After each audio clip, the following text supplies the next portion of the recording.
அனைவருக்கும் இனிய காலை வணக்கம். நான் உங்கள் சமூக பற்றாளன் ஞானச்சித்தன். போற்றுவார் போற்றட்டும், புழுதி வாரி தூற்றுவார் தூற்றட்டும், தொடர்ந்து செல்வேன், ஏற்றதொரு கருத்து எனதுள்ளம் என்றால் எடுத்துரைப்பேன், எவர் வரினும் நில்லேன் அப்படின்னாரு கவியரசு கண்ணதாசன் ஐயா.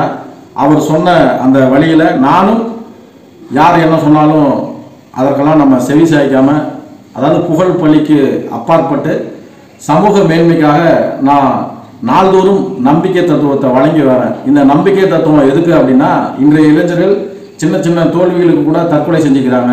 அதனால மனதில் நம்பிக்கையை விதைக்கணும் அப்படிங்கிற காரணத்துக்காக நாள்தோறும் நம்பிக்கை தத்துவத்தை வழங்கி வரேன். அப்படி வழங்கினாலும் இன்றைய சமூகம் வந்து அதை ஏற்றுக்கிறது இல்லை. ஏன்னா பெட்டர் மாஸ் லைட்டே தான் வேணும்னு சினிமாவிலேருந்து சொன்னால் தான் அதை வந்து எடுத்துக்கிறாங்க. சினிமாவிலேருந்து சொன்னால் தான் அது பெருசாகும். மற்றவங்க யார் சொன்னாலும் இந்த சமூகத்தில் குறிப்பாக தமிழ்நாட்டில் ஏற்றுக்க மாட்டேங்கிறாங்க. இந்த அவல நிலை மாறணும். ஏன்னா எந்த பூவிலும் வாசம் உண்டு. இப்போ நான் எதுக்கு சொல்கிறேன்னா, நான் வந்து மார்க்கெட்டிங்காக பண்ணுறேன், என்னுடைய நோக்கம் வந்து நான் லாபம் சம்பாதிக்கணும் அப்படிங்கிறதெல்லாம் கிடையாது. ஏன்னா வியாபார ரீதியாக படம் எடுத்து நாட்டுப்பற்றை வெளிப்படுத்தினா அது விற்பனை செஞ்சால் இந்த சமூகம் கைத்தட்டுது, வரவேற்குது. நாட்டுப்பற்று மொழிப்பற்று சார்ந்து நான் எத்தனையோ கட்டுரைகளை கவிதைகளை எழுதியிருக்கிறேன். குறிப்பாக பூக்கள் வெவ்வேறு என்றாலும் மாலை என்பது ஒன்றுதான், பாக்கள் வெவ்வேறு என்றாலும் பாடல் என்பது ஒன்றுதான், நதிகள் வெவ்வேறு என்றாலும் கலக்கும் கடல் என்பது ஒன்றுதான், உறுப்புகள் வெவ்வேறு என்றாலும் உயிர் என்பது ஒன்றுதான். அதுபோல வெவ்வேறு மொழிகள் வெவ்வேறு கலாச்சாரங்கள் இருந்த போதும் வேற்றுமையில் ஒற்றுமை காண்போம், இந்தியன் என்பதில் நாம் பெருமை கொள்வோம்னு கவிதைகளெல்லாம் எழுதியிருக்கிறோம். இது வந்து கிணத்துல போட்ட கல் மாதிரி யாருமே அதை எடுத்துக்க மாட்டேங்கிறாங்க. சரி, இருக்கட்டும். இப்போ நம்ம நாள்தோறும் நம்பிக்கை தத்துவத்துக்கு வரலாம். 1987ஆம் ஆண்டு சூப்பர் ஸ்டார் ரஜினிகாந்த் அவர்கள் நடித்த மனிதன் என்கின்ற திரைப்படத்தை எஸ்பி முத்துராமன் ஐயா இயக்குனர். ரஜினிகாந்தை வைத்து 25 படங்களை இயக்கிய வெற்றி இயக்குனர் எஸ்பி முத்துராமன் ஐயா. அந்த திரைப்படத்தில் சந்திரபோஸ் அவர்களுடைய அருமையான இசையில் கவிப்பேரரசு வைரமுத்து அவர்கள் எழுதிய கருத்தாளமிக்க பாடல், அருமையான பாடல். என்ன பாடல்னா, வானத்தை பார்த்தேன், பூமியை பார்த்தேன், மனுஷனை இன்னும் பார்க்கலையே அப்படிங்கிற பாட்டு. அந்த பாடல் வரிகளில் நிறைய அருமையான வரிகள் இருக்கு. அதில் ஒன்று, உள்ள போன அத்தனை பேரும் குத்தவாளி இல்லைங்க, வெளியே உள்ள அத்தனை பேரும் புத்தன் காந்தி இல்லைங்க, வானத்தை பார்த்தேன், பூமியை பார்த்தேன், மனுஷனை இன்னும் பார்க்கலே அப்படிங்கிற வரியில இடையில, குரங்கிலிருந்து பிறந்தானா, குரங்கை மனிதன் பெற்றானா, யாரை கேள்வி கேட்பது, டார்வின் இல்லையே அப்படிங்கிற ஒரு வரி வரும். இப்போ டார்வின் அப்படின்னா யாரு, அவருடைய வாழ்க்கை என்ன அப்படிங்கிறது தான் இன்றைய நம்பிக்கை தத்துவம். சார்லஸ் டார்வின் அவர்கள் ஃபாதர் ஆஃப் எவல்யூஷன், அதாவது பரிணாமவியலின் தந்தை என்று போற்றப்படுபவர். அவர் 1809ஆம் ஆண்டு பிப்ரவரி 12ஆம் தேதி இங்கிலாந்தில் பிறந்தார். 1882ஆம் ஆண்டு ஏப்ரல் 19ஆம் தேதி மறைந்தார். அவருடைய வாழ்க்கையில் அவர் சந்தித்த சவால்கள் என்ன அப்படிங்கிறது தான் இன்றைய நம்பிக்கை தத்துவம். அவர் வந்து சின்ன வயசுலேருந்து பள்ளி பருவத்தில் படிக்கும்போது அவருக்கு படிப்பு சரியாக ஆர்வம் இல்லாத ஒரு குறும்புத்தனமான மாணவராக இருந்திருக்கிறாரு. அப்பா வந்து கூப்பிட்டு அடித்து, இது மாதிரிலாம் படிக்கிற வயசில் விளையாடிட்டு இருக்கக்கூடாது அப்படின்னு. இவர் ஃப்ரெண்ட்ஸோடு சேர்ந்து, நண்பர்களோடு சேர்ந்து, அப்போ பொழுதுபோக்கு என்னன்னா வேட்டையாடுதல், ஹண்டிங். இப்போ நம்ம வந்து செல்ஃபோன் வந்துருச்சு, டிவி வந்துருச்சு, நம்ம இன்றைக்கி எல்லாம் நிறையமா என்டர்டெயின்மெண்ட்டுக்கு வந்து சினிமா, செல்ஃபோனு, கேம்ஸ் விளாடுறோம் இன்றைக்கி. ஆனால் அன்னைக்கு வந்து பொழுதுபோக்கு என்னன்னா ஹண்டிங், வேட்டையாடுதல். அப்போ அவர் வேட்டையாடும் போது சின்ன வயசுலேயே அங்கே இருக்கிற புழு பூச்சி பறவைகள் இதை பற்றி தான் அவருக்கு வந்து ஒரு இன்ட்ரெஸ்ட்டு. ஒரு பட்டாம்பூச்சி பறந்ததுன்னா அதை இறந்துருந்தா அதை தூக்கிட்டு வந்து வீட்டில் வச்சுக்கிறது. இப்படி இருக்கும்போது பள்ளி பருவத்தை கடந்து கல்லூரிக்கு வர்றாரு. கல்லூரி வரும்போது எடின்பரோ பல்கலைக்கழகத்தில் போய் அவங்க அப்பா சேர்க்குறாரு மருத்துவம் படிக்கும்போது அங்கேயும் அவருக்கு வந்து அந்த மருத்துவம் பிடிக்காமல் போகுது. ஏன்னா ஒரு குழந்தைய அறுவை சிகிச்சை செய்யும்போது அந்த குழந்தை ஐயோ அம்மானு கத்துது. ஏன்னா அப்போ வந்து மயக்கவியல், அதாவது அனஸ்தீசியா கண்டுபிடிக்கப்படாத காலம். மயக்கம் அடையாமையே உயிரோடையே வந்து அறுவை சிகிச்சை செய்யும்போது அந்த குழந்தை கத்துது. அந்த கத்தலை பார்த்து இவருக்கு பிடிக்கல. ஐயோ என்னடா இது அப்படின்னு சொல்லி அந்த ஃபீல்டு பிடிக்காம மறுபடியும் படிப்பு ஏறாமல் வந்துடுறாரு. அதன் பிறகு அவங்க அப்பாவுடைய வற்புறுத்தல் பேரில்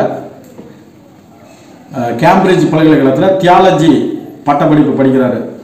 தியாலஜி முடித்த கையோட இவர் வந்து இவங்க ஃப்ரெண்ட்ஸு மறுபடியும் கேப்டன் அவருடைய ஃப்ரெண்ட்ஸ் எல்லாம் சேர்ந்து நாங்கள் வந்து வெளியில் போகிறோம் அப்படின்ட்டு HMS பீகிள் அப்படிங்கிற கப்பலில் ஆய்வு செய்வதற்காக வெளியில் வராங்க.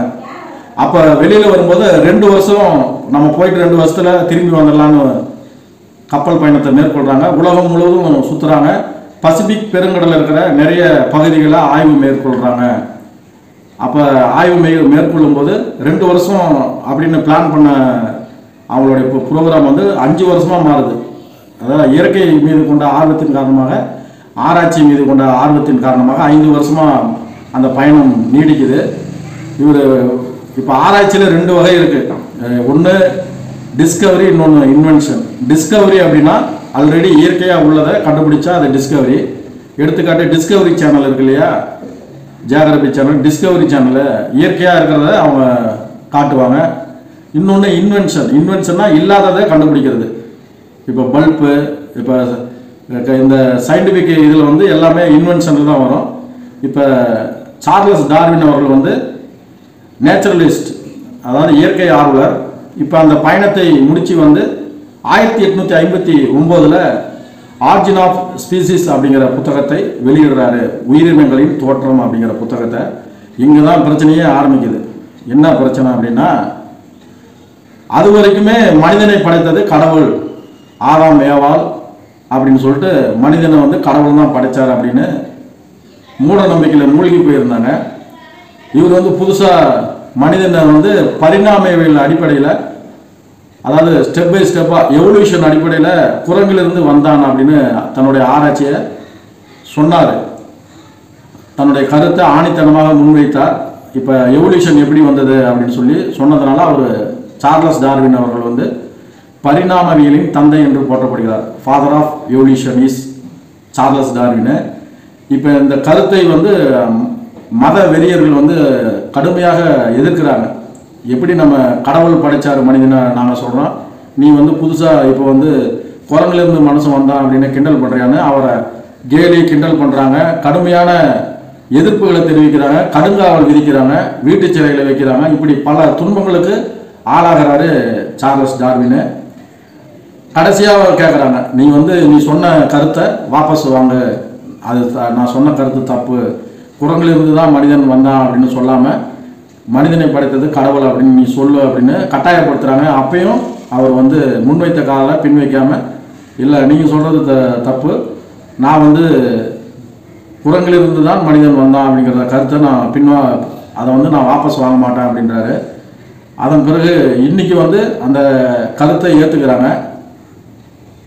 அவர் சொன்னது உண்மை. ஏன்னா மனித குரங்கு இனம் இருக்கு இல்லையா, சிம்பன்சி, கொரில்லா, இதெல்லாம் வந்து மனித இனத்தை சார்ந்த குரங்கு இனங்கள். அதாவது அதிலிருந்து தான் நம்ம வந்தோம். இப்போ சிம்பன்சி குரங்கு டிஎன்ஏவும் மனிதனுடைய ஹோமோசேபியன்ஸ் மனிதனுடைய டிஎன்ஏவும் 96% ஒத்து போகுது. இப்போ அதுக்கும் நமக்கும் ஒரே ஒரு டிஃப்ரென்ஸ் என்னன்னா, நம்ம பேசுகிறோம், அது பேசலை. அதாவது நம்ம மொழி வேறுபாடு மட்டும்தான் இருக்குது. மற்றது எல்லாமே நீங்கள் ஜூக்கெல்லாம் போனீங்கன்னா பார்க்கலாம். மனித குரங்குகள் வந்து ஒரு வித்தியாசம் இல்லை. நம்ம வந்து இன்றைக்கி மாடர்னாக ட்ரெஸ்ஸு போட்டுக்கிறோம். நம்ம காட்டில் இருந்தாலும் அப்படி தான் இருந்திருப்போம். நாகரிகத்தின் அடிப்படையில் நம்ம இன்றைக்கி வந்து மாடர்ன் ஆகிட்டோம். பட் நான் சொல்கிறது ஒரு 10 மில்லியன் வருஷத்துக்கு முன்னாடி கற்காலத்தில் நம்ம எப்படி இருந்திருப்போம்னு பார்த்தா சேம் சிம்பன்சி மாதிரி தான் மனித இனம் இருந்திருக்கு வாய்ப்பு இருக்குது. அதனால் தன்னுடைய கருத்தை, ஆணித்தனமான கருத்தை அழுத்தமாக வைத்தார் சார்லஸ் டார்வின் அவர்கள்.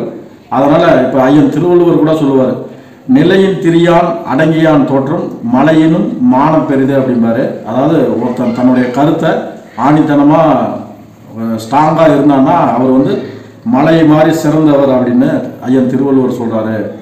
இப்போ சார்லஸ் டார்வின் அவருடைய வாழ்க்கை வரலாறு நமக்கு சொல்லுகிற பாடம் என்னன்னா, அதாவது போற்றுவார் போற்றட்டும், புழுதிவாரி தூற்றுவார் தூற்றட்டும், தொடர்ந்து செல்வேன், ஏற்றதொரு கருத்து எனதுள்ளம் என்றால் எடுத்துரைப்பேன் எவர் வரினும் நில்லேன் அப்படின்னு கவியரசு கண்ணதாசன் சொன்ன அந்த வரிகளுக்கு ஏற்ப தன்னுடைய ஆய்வை அழுத்தமாக ஆணித்தனமாக சொன்னார்.